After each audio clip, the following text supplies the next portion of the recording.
Hai teman-teman, kami dari kelompok 6 dengan anggota Widya Hairani, Ulifah Anggraini, Muhammad Dimas Pradana, Intan Susila, dan Arif Prabowo. Di sini kami akan mempresentasikan materi teori modal sosial dengan mata kuliah Ekonomi Kelembagaan. Sebelum kita berlanjut, mari kita cari tahu terlebih dahulu apa definisi modal sosial. Definisi modal sosial adalah sifat-sifat organisasi sosial seperti kepercayaan, norma-norma, hubungan dan jaringan yang dapat memperbaiki efisiensi masyarakat dengan memfasilitasi tindakan yang terkoordinasi. Untuk lebih lanjutnya, simak penjelasan dari anggota kelompok 6. Pengertian modal sosial menurut beberapa tokoh. Yang pertama, Coleman. Modal sosial menurut Coleman didefinisikan oleh fungsinya, bukan sebagai wujud yang tunggal, tetapi berbagai macam wujud yang berbeda dengan dua elemen umum. Yang pertama, mereka terdiri dari beberapa aspek struktur sosial, dan yang kedua, memfasilitasi tindakan-tindakan tertentu baik perorangan maupun aktor korporasi di dalam struktur tersebut. Aspek struktur sosial yang menjadi konsep modal sosial adalah unsur-unsur seperti kewajiban atau obligation, harapan atau expectation, kepercayaan atau trustworthiness, saluran informasi atau informasi channel, dan yang terakhir norma-norma dan sanksi-sanksi. Yang kedua, Eva Cox dalam Josari.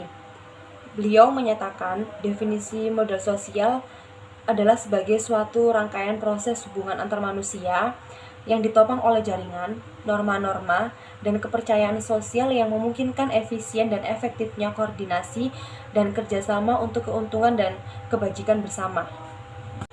Selanjutnya, Fukuyama. Menurut Fukuyama, modal sosial secara sederhana didefinisikan sebagai kumpulan nilai-nilai atau norma-norma informal secara spontan yang terbagi di antara para anggota suatu kelompok yang memungkinkan terjadinya kerjasama di antara mereka. Fukuyama mengemukakan bahwa mereka harus mengarahkan kerjasama di dalam kelompok dan berkaitan dengan kebajikan-kebajikan tradisional seperti kejujuran, memegang komitmen, bertanggung jawab terhadap pekerjaan, dan norma saling timbal balik. Dan kemudian, Fukuyama juga menjelaskan bahwa di dalam kondisi tertentu, modal sosial harus dapat memfasilitasi tingginya derajat inovasi masyarakat dan daya adaptasi masyarakat. Selanjutnya, Josari Hasbulla memberikan definisi modal sosial, yaitu segala hal yang berkaitan dengan kerjasama dalam masyarakat untuk mencapai kualitas hidup yang lebih baik, dan ditopang oleh nilai-nilai dan norma yang menjadi unsur-unsur utamanya seperti trust, keimbal-balikan, aturan-aturan kolektif dalam suatu masyarakat, dan sejenisnya. Josari Hasbulla juga menjelaskan unsur-unsur pokok dalam modal sosial yang dapat membantu masyarakat untuk mencapai kehidupan yang lebih baik, meliputi 1. Partisipasi dalam suatu jaringan. Partisipasi dalam suatu jaringan kelompok yang dibangun atas dasar kesamaan orientasi dan tujuan dengan ciri pengelolaan organisasi yang lebih modern akan memiliki tingkat partisipasi anggota yang lebih baik dan rentang jaringan yang luas. Yang kedua, reciprocity. Reciprocity yaitu kecenderungan saling tukar kebaikan dalam antar individu dalam suatu kelompok, selalu mewarnai modal sosial, karena seseorang atau banyak orang dari suatu kelompok memiliki semangat membantu yang lain tanpa mengharapkan imbalan seketika. Hal ini didasari oleh nuansa altruism atau semangat untuk membantu dan mementingkan kepentingan orang lain. Yang ketiga, trust atau rasa percaya merupakan bentuk keinginan untuk mengambil risiko dalam hubungan sosial yang didasari perasaan yakin bahwa yang lain akan melakukan sesuatu seperti yang diharapkan dan akan bertindak dalam suatu pola tindakan yang saling mendukung dan tidak merugikan diri dan kelompoknya. Selanjutnya, norma sosial. Norma sosial merupakan sekumpulan aturan yang diharapkan, dipatuhi, dan diikuti oleh anggota masyarakat pada suatu entitas sosial tertentu. Contohnya seperti bagaimana cara menghormati pendapat orang lain, kemudian norma untuk hidup sehat, dan norma untuk tidak mencurangi orang lain. Selanjutnya, nilai-nilai. Nilai adalah sesuatu ide yang telah turun-temurun dan dianggap benar dan penting oleh anggota kelompok masyarakat. Misalnya nilai prestasi, kerja keras, kompetisi, dan nilai harmoni. Yang terakhir, tindakan yang proaktif adalah keinginan yang kuat dari anggota kelompok untuk tidak saja berpartisipasi tetapi senantiasa mencari jalan bagi keterlibatan mereka dalam suatu kegiatan masyarakat, seperti misalnya membersihkan lingkungan tempat tinggal dan berinisiatif menjaga keamanan bersama. Nah, pada bagian ini kita akan mempelajari mengenai tipologi modal sosial.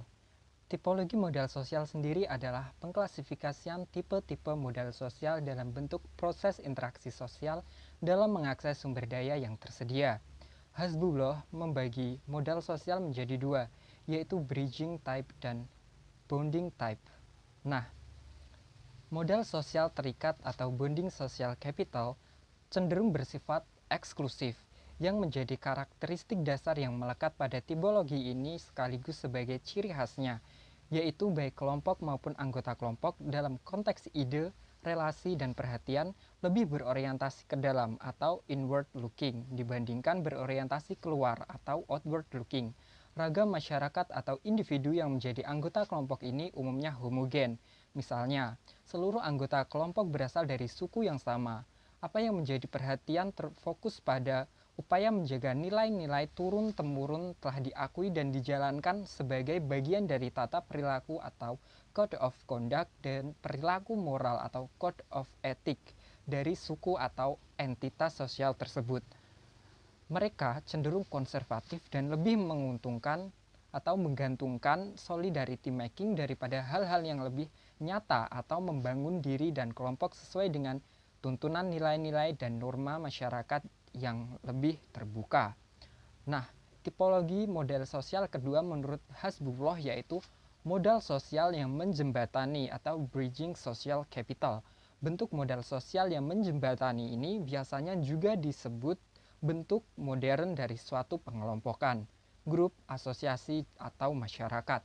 Prinsip-prinsip pengorganisasian yang dianut didasarkan pada prinsip-prinsip universal tentang persamaan, kebebasan, serta nilai-nilai kemajemukan dan humanity, yaitu kemanusiaan, terbuka, dan mandiri. Nah, pada penelitiannya, Welke dan Narayan menambahkan satu lagi komponen modal sosial, yaitu linking social capital. Nah, social linking sendiri merupakan hubungan sosial yang dikarakteristikkan dengan adanya hubungan di antara beberapa level dari kekuatan sosial maupun status sosial yang ada dalam masyarakat.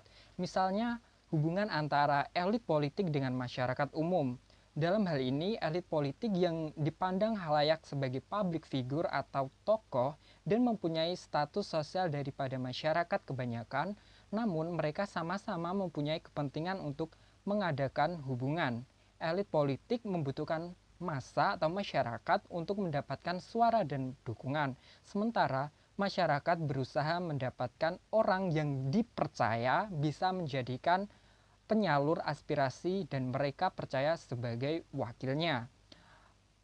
Pada dasarnya, ketiga tipe modal sosial ini dapat bekerja tergantung dari keadaannya.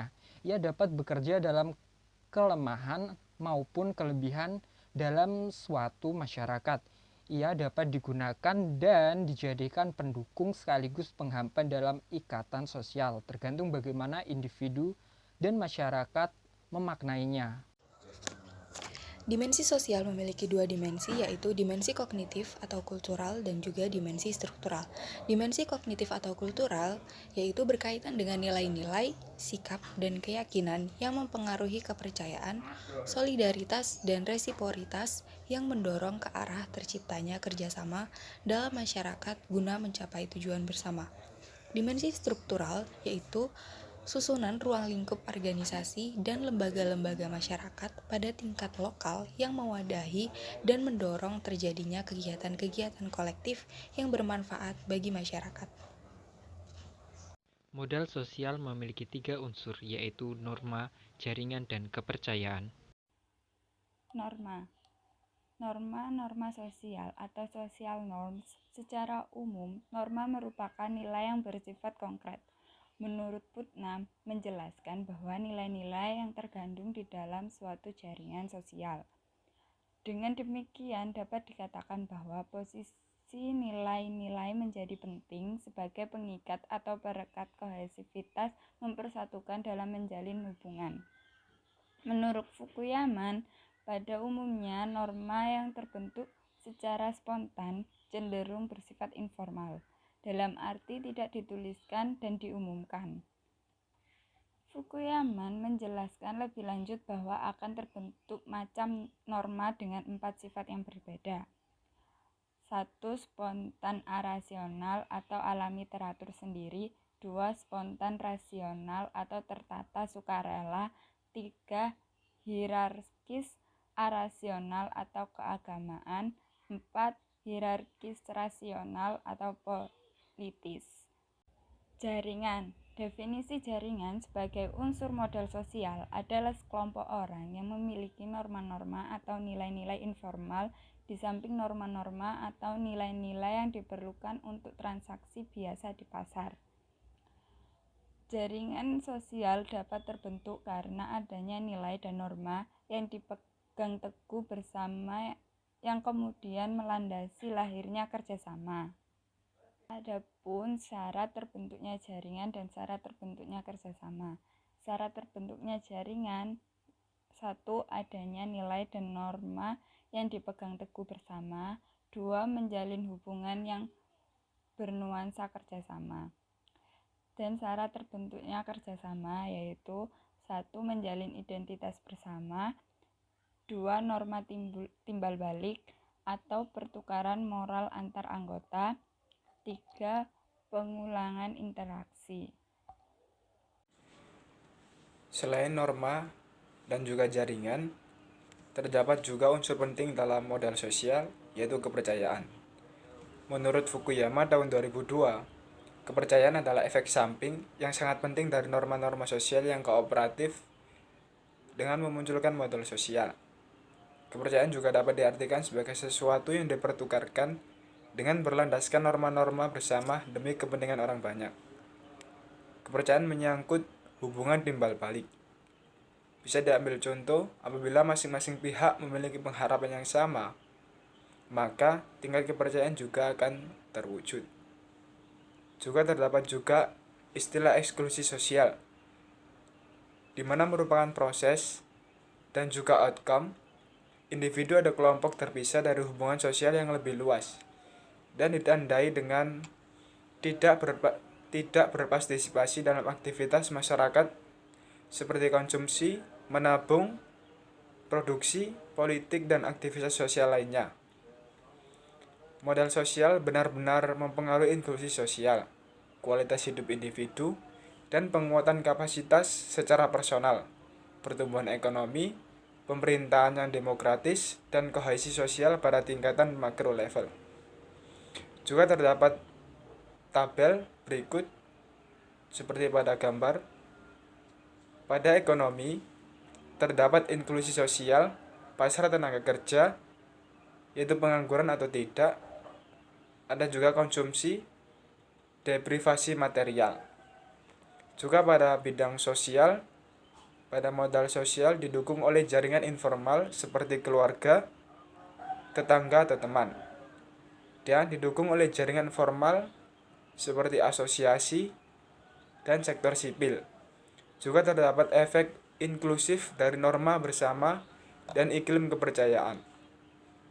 Pada inklusi sosial, tidak berpartisipasi dalam jaringan informal, juga tidak berpartisipasi dalam masyarakat sipil atau jaringan sukarela formal, tidak memiliki akses ke lembaga, dan juga tidak menghargai norma, moral, dan perilaku.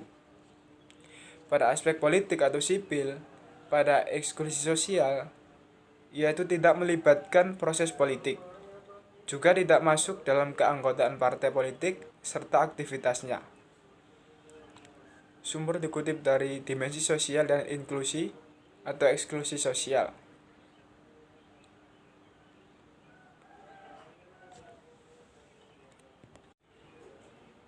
Selanjutnya terdapat implikasi modal sosial dalam pembangunan.